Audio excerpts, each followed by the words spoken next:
All right, we're back for episode 53, reading about 10 minutes a day from Michael Malice's The Anarchist Handbook. It's July 19th, and we're on chapter 15. We just read the introduction yesterday at the end for Voltaire de Cleyre's Anarchism and American Traditions, 1909. And here we go. We'll go ahead and start reading the essay. American traditions, begotten of religious rebellion, small self-sustaining communities, isolated conditions, and hard pioneer life, grew during the colonization period of 170 years from the settling of Jamestown to the outburst of the Revolution. This was, in fact, the great constitution-making epoch, the period of charters guaranteeing more or less of liberty, the general tendency of which is well described by W.M. Penn in speaking of the charter for Pennsylvania. Quote, "I want to put it out of my power, or that of my successors, to do mischief."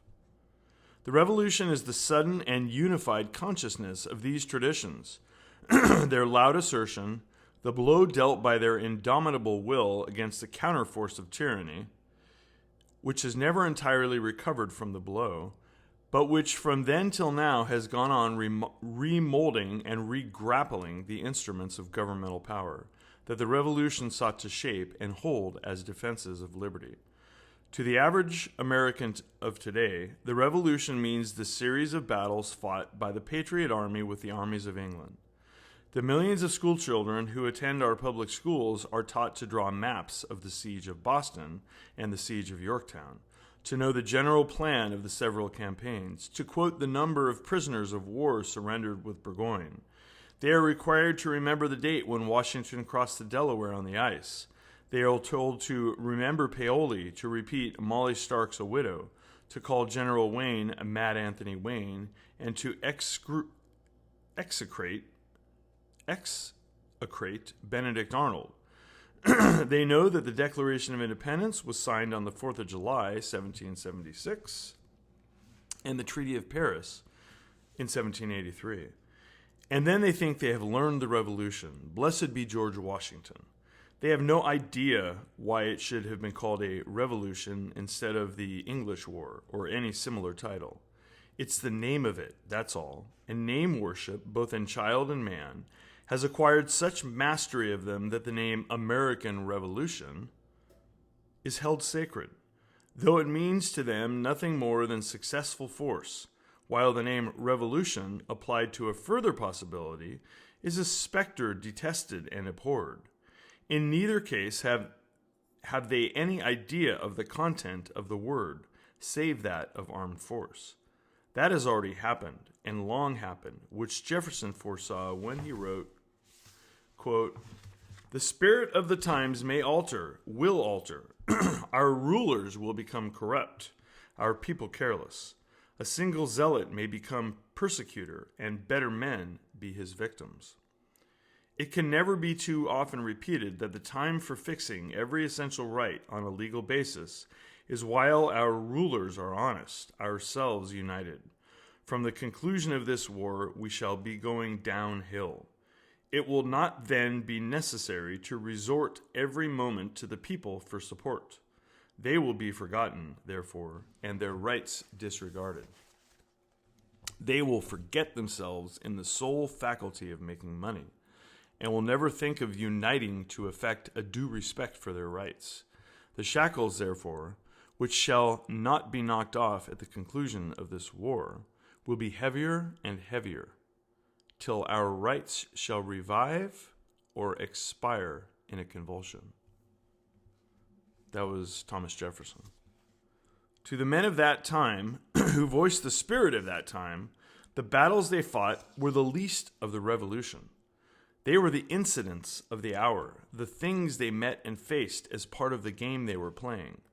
But the stake they had in view, therefore, during and after the war, the real revolution, was a change in political institutions which should make of government, not a thing apart, a superior power to stand over the people with a whip, but a serviceable agent, responsible, economical, and trustworthy, but never so much trusted as not to be continually watched.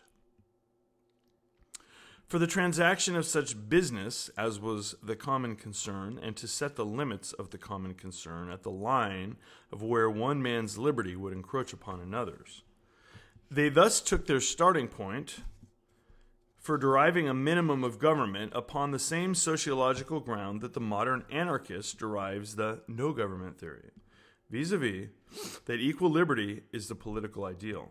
The difference lies in the belief, on the one hand, that the closest approximation to equal liberty might be best secured by the rule of the majority in those matters involving united action of any kind, which rule of the majority they thought it possible to secure by a few simple arrangements for election. And on the other hand, the belief that majority rule is both impossible and undesirable. That any government, no matter what its forms, will be manipulated by a very small minority, as the development of the states and United States governments has strikingly proved. That candidates will loudly profess allegiance to platforms before elections, which as officials in power they will openly disregard, do as they please, and that even if the majority will could be imposed, it would also be subversive of equal liberty, which may be best secured by leaving to the voluntary association of those interested in the management of matters of common concern, without coercion of the uninterested or the opposed.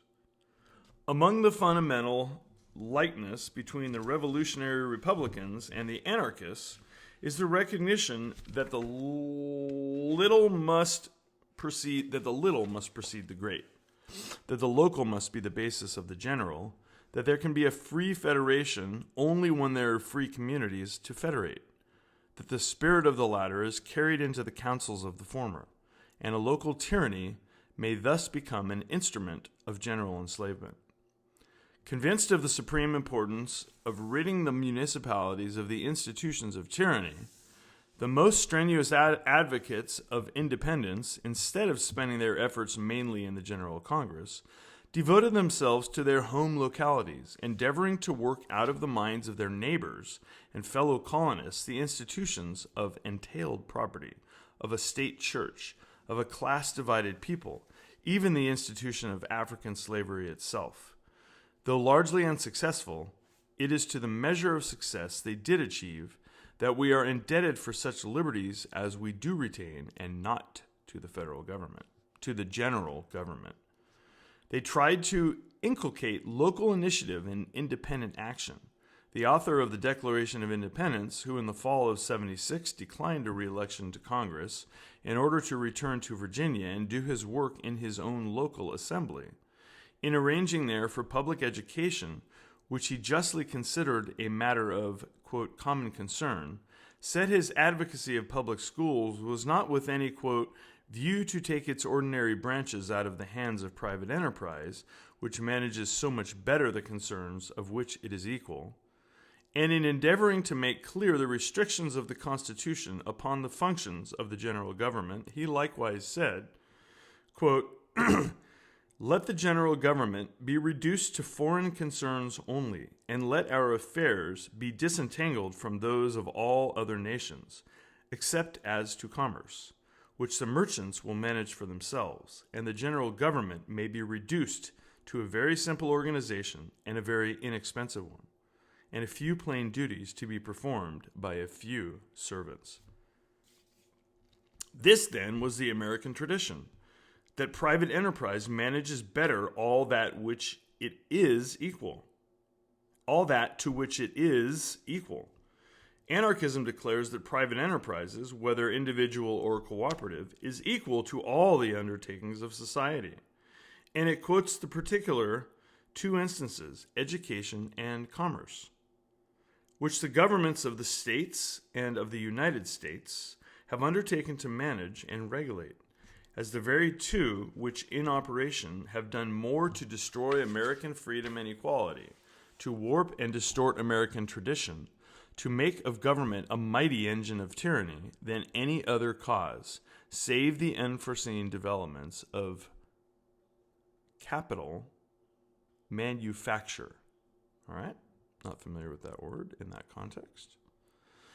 It was the intention of the revolutionists to establish a system of common education, which should make the teaching of history one of its principal branches, not with the intent of burdening the memories of our youth with the dates of battles or the speeches of generals, nor to make the Boston Tea Party Indians the one sacrosanct mob in all history, to be revered but never on any account to be imitated, but with the intent that every American should know to what conditions the masses of people had been brought by the operation of certain institutions, by what means they had wrung out their liberties, and how those liberties had again and again been filched from them by the use of governmental force, fraud, and privilege, not to breed security, laudation, complacent indolence, passive acquiescence in the acts of a government protected by the label, quote, homemade, but to beget a wakeful jealousy, a never-ending watchfulness of rulers,